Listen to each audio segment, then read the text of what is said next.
Hey, everybody. Hey, welcome back to the 53206 cast. I'm Alex. And I'm Meg. And Meg. Yeah.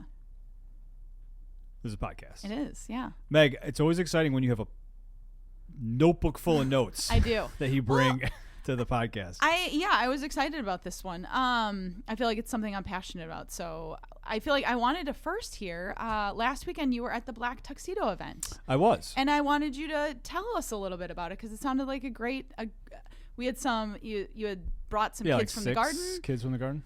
You want to tell us a little bit about what it is and what how it was? Well, sure. Yeah, the Black Tuxedo event was started by Andre Liel, same guy that started We Got This. And the Black Tuxedo event is basically a chance for a kid to dress up. They all get tuxedos For free. And then they go out for a meal. And basically the impetus was, a kid from the garden saw Andre and his wife dressed up to go out for dinner and asked why they were dressed up. Yeah. And then Andre told him we're going out to dinner. Yeah. And the kid said, I want to do that, which is what all kids say, right? Like, oh, I want to do that. Yeah. And so he got to thinking about it and started pulling together some resources. And I can't remember if this is the 6th or 7th one. There's been a bunch. I know I've been to at least 3, maybe 4. I was trying to remember. But so good time, good time to get a bunch of kids together. And, it's always fun. It's like a homecoming or a prom kind of atmosphere a little bit. Yeah. Everyone tells everybody they look nice. Yeah. I didn't rent a tuxedo. Yeah. It was fine. Yeah. It worked out all right. I bought pants. That was great. Yeah. And so I thought you looked great. Thanks. Before last weekend, I did not own a black pair of pants. Okay.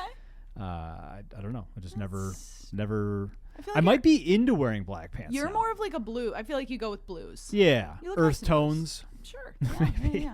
Yeah. But yeah, so it was good. I don't really know how many people were there. 200, 250, maybe something like that. Yeah. But good time. Did the kids that you brought, did they have any highlights that they told you on the way home? Well, I think that they liked the speakers. Yeah. So, it's a all day event. So we get there about 8:30, 9 o'clock to hear from community members and to get every kid gets paired up with an adult, a mentor, and then it's you spend a little bit of time getting to know. I buddied up with one of the We Got This guys, a kid that comes to the garden a lot, but I don't know real well. So I was like, okay, I'm gonna grab this kid and see if they want to get a little bit more involved. Nice. Maybe they live real close, so it might be kind of nice. And they're literally first in line. They're first in line. Yeah. So I thought that was good. This guy's a little shy, so I thought, well, I should get to. Yeah. You don't really get a chance to spend an hour with somebody on a Saturday at the garden. So it was good. Good to get to know that guy. And it seemed like everybody had a real nice time. Good. There's some fairly prominent members of the community that go. Yeah. Which, I know that that's not really my time or place to connect or mingle with those guys, but pretty cool to have the kids to do that. And in fact, Ajamu was there, Ajamu Butler, and he's been on the podcast. He's been on the podcast a couple Friend of times. Friend of the pod. And he was kind of giving his one of his talks. It's like maybe he does spoken poetry. Maybe spoken word, something like that.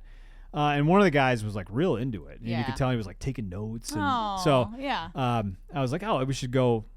I actually know him well enough that I could walk up to him and say, hey, Ajamu, could you here's this kid. Yeah. He wants to meet you. Yeah. So I did that. That was cool. That's neat.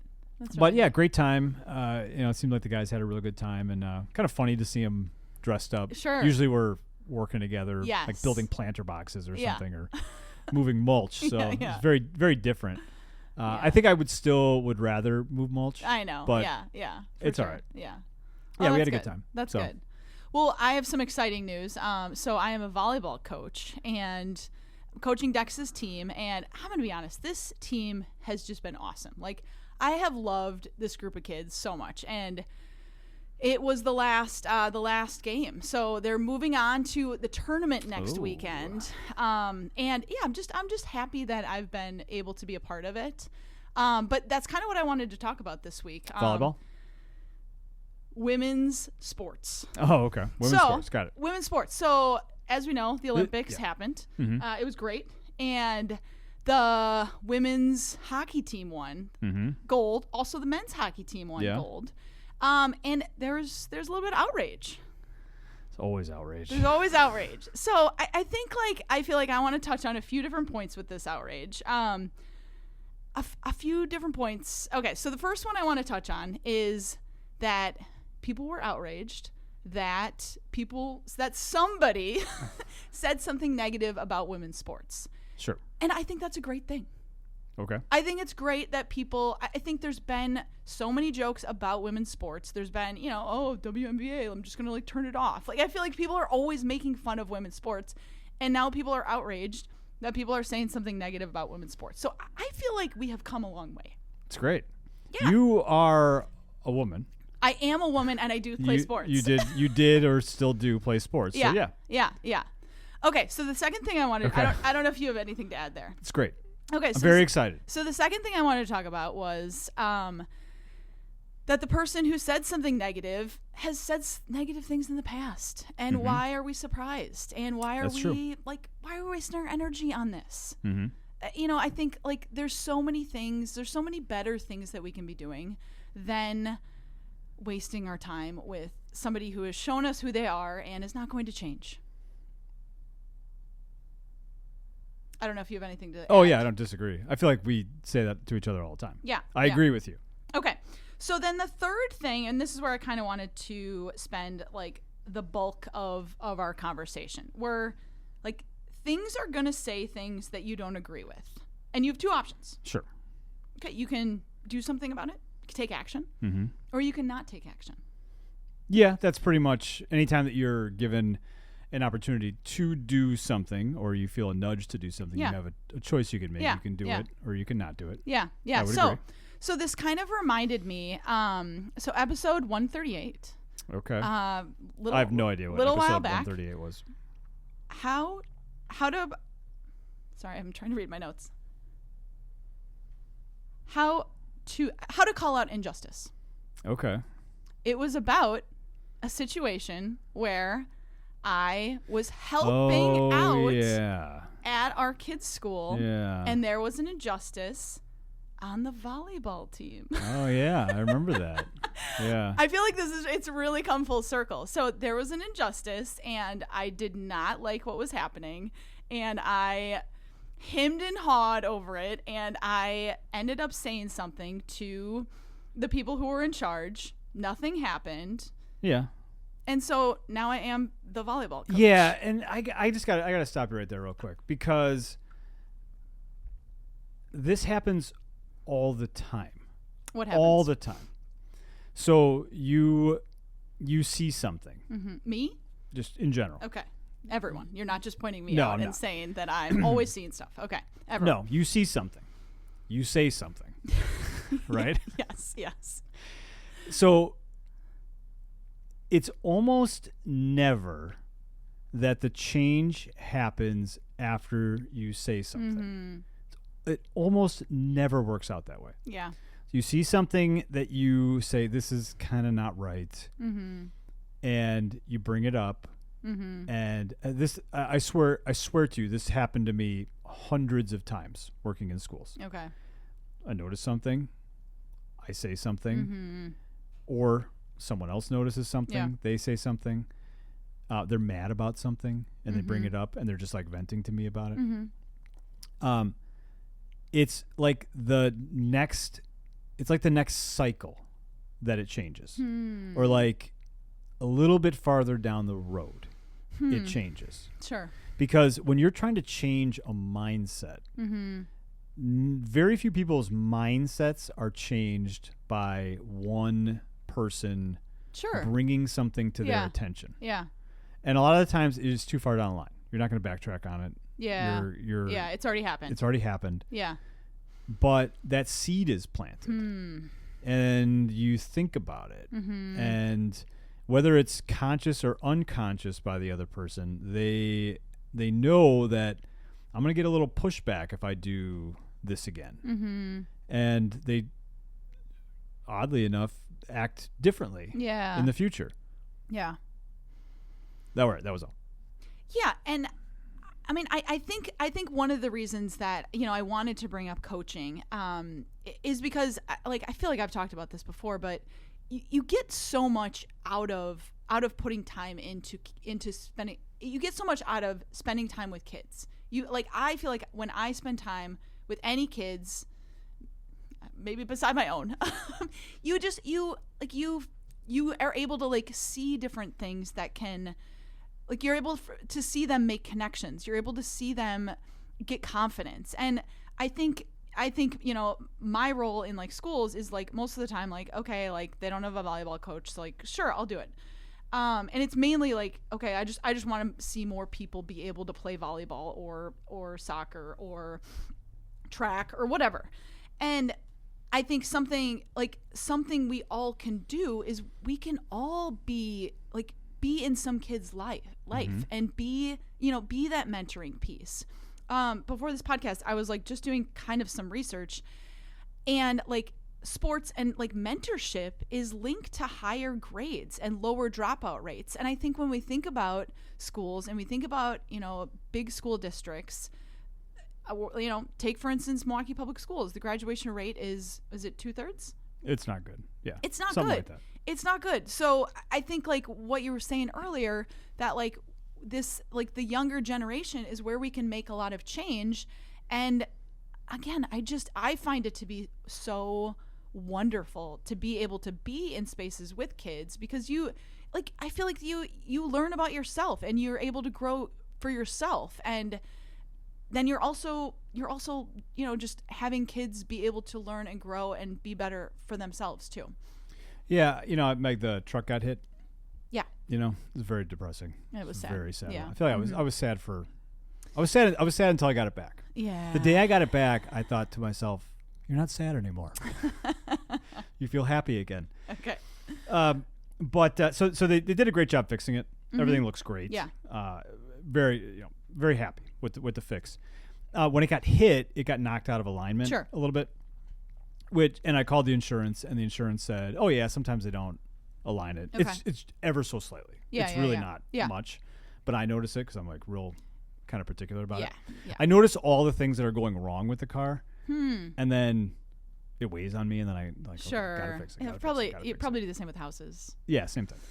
But so it got. I do the same thing with gardens. Great. Very useful. But so it's slightly out of alignment. Yeah.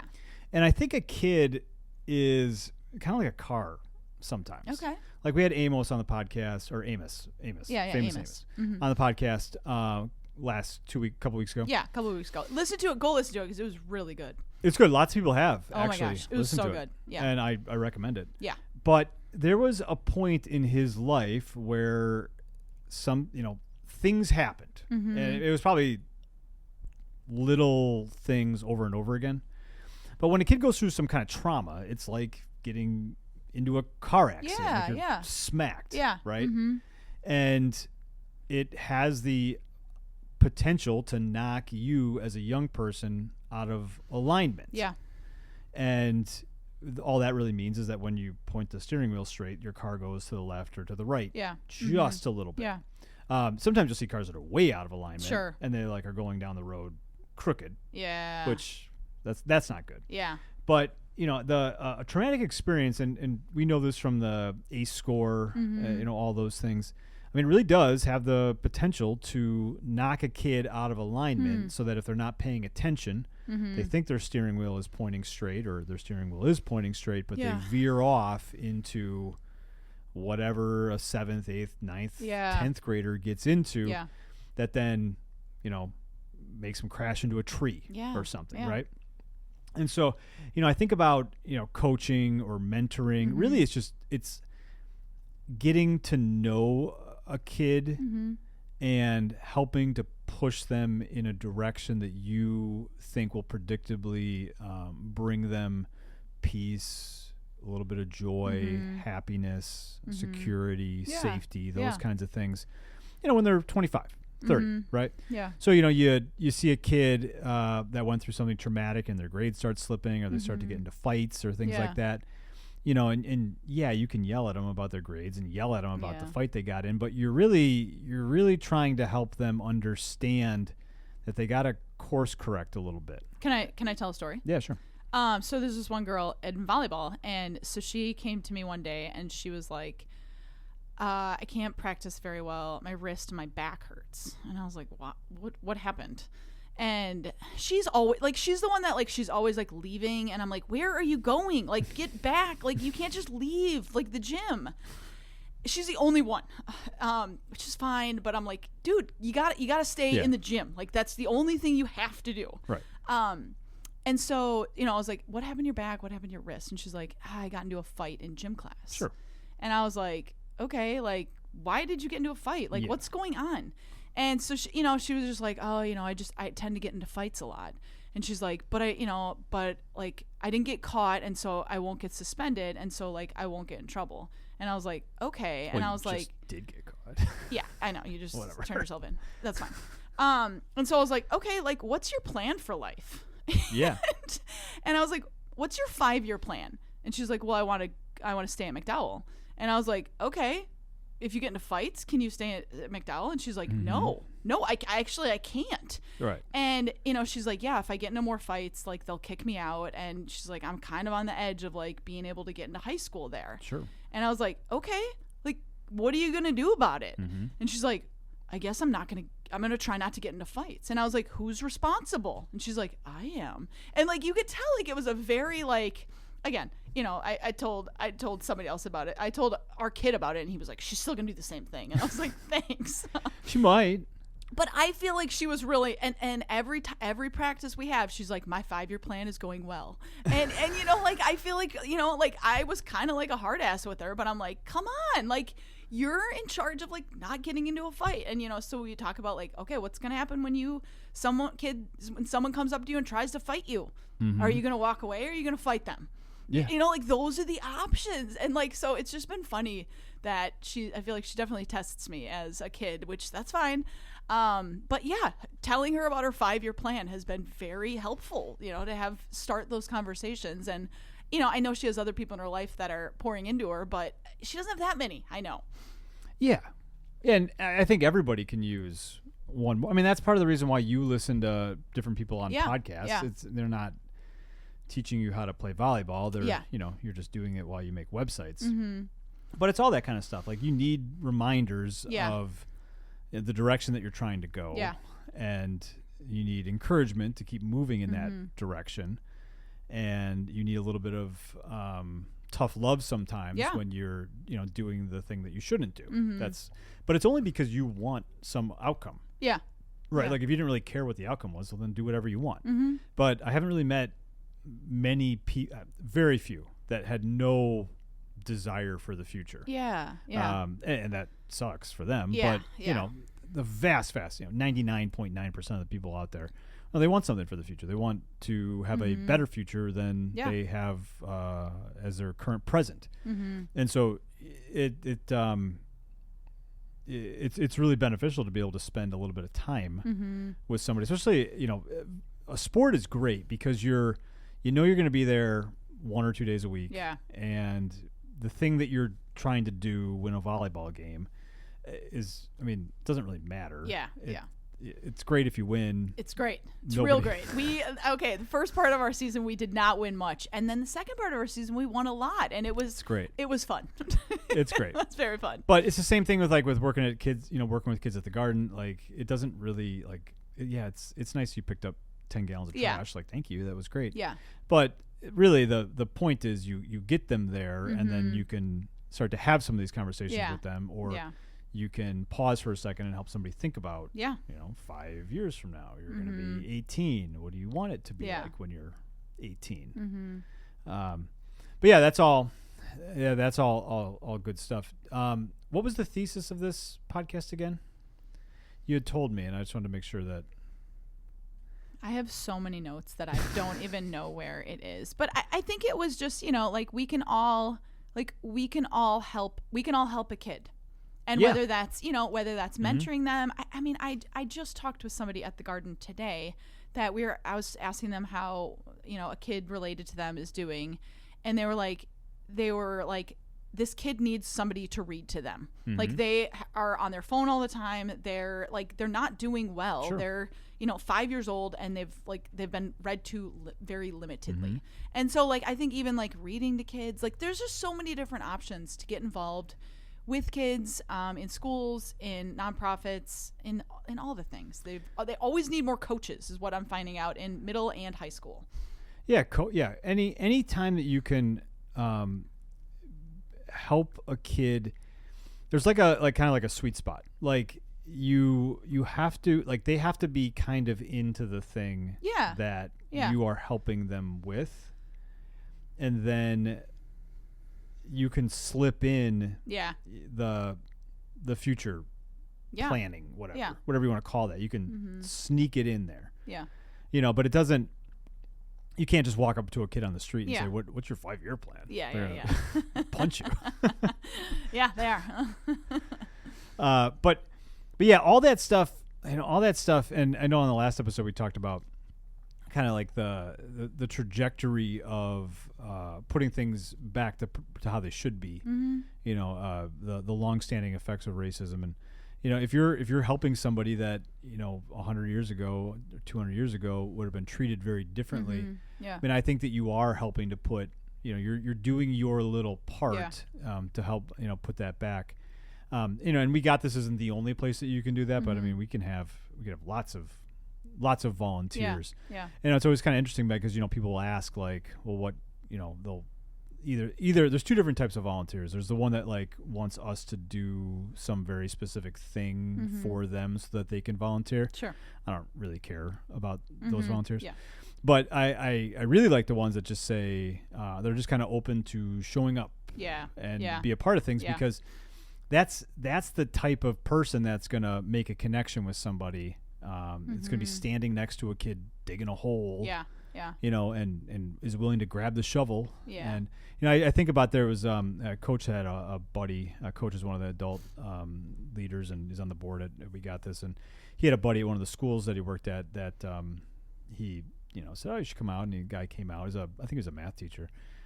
And it was just interesting watching him because I think he understood the same kinds of things that we're talking about. It doesn't really matter what is it you're doing. It doesn't matter what you're doing. It just matters that you're doing something. You're doing something and you're there and you got a little task and you do your little task and cut the grass in this instance. And you can be encouraging and then the conversation starts to flow and then you can sneak in the what do you want to be when you're older? What are you interested in? What do you like to do? It's all that kind of stuff. Not super complicated, but has at least has the potential for some pretty long-standing benefits. Just like the kid. If you had a choice when you started interacting with that girl from the volleyball team, right? The worst thing you could do would be to turn her in or start shaming her for getting into a fight. But you had an opportunity to, or you had a choice to make and you chose to take it as an opportunity to help, steer a little bit, help keep the kid in alignment and help, keep the kid moving in the right direction. Because, I think about our two kids, there really isn't much, they're not missing out on anything in life. They have stable household, we're make plenty of money. We're around a lot. We're not doing anything we shouldn't do with them. They have a good foundation for their life. Not every kid has a good foundation. That they're coming from, and that type of stuff really can pull you in a direction that isn't beneficial for you, because most kids are just going to repeat what they see. And if they see things that are going to help somebody live what could be a high quality life, whatever that looks like, they're probably going to do that. And if they don't have models in their life, they are more likely to not do that and takes a tremendous amount of energy to course correct. So Yeah, and then I just wanted to. I feel like the plug is Oh. is just to get out there and do something with a kid, if you can. And I do want to say, like, the caveat is, like, okay, I've coached all these different sports, and, like, a lot of them I have not played. Sure. And so, like, I'm just like, I remember, like, trying to coach a girl doing high jump last year. Yeah. I have no And idea. I have never, like, we didn't even have, like, the equipment, and so we were just sitting together watching YouTube links on, like, high jump, and she did great. Like, she honestly she's very athletic, but she did great. And so, like, I feel like you don't need to be an expert in any of this stuff. YouTube is great. You learn a lot of how to do all the things. I think just having if you have some availability, and you have a good attitude, kids are going to respond well to you. Yeah. All right, you got anything else you want to... That's all. Yeah. I think, my notes are a little jumbled, but yeah. Oh, you and your notes. All right, well, thanks for listening, and we will catch you next time. Bye. Bye.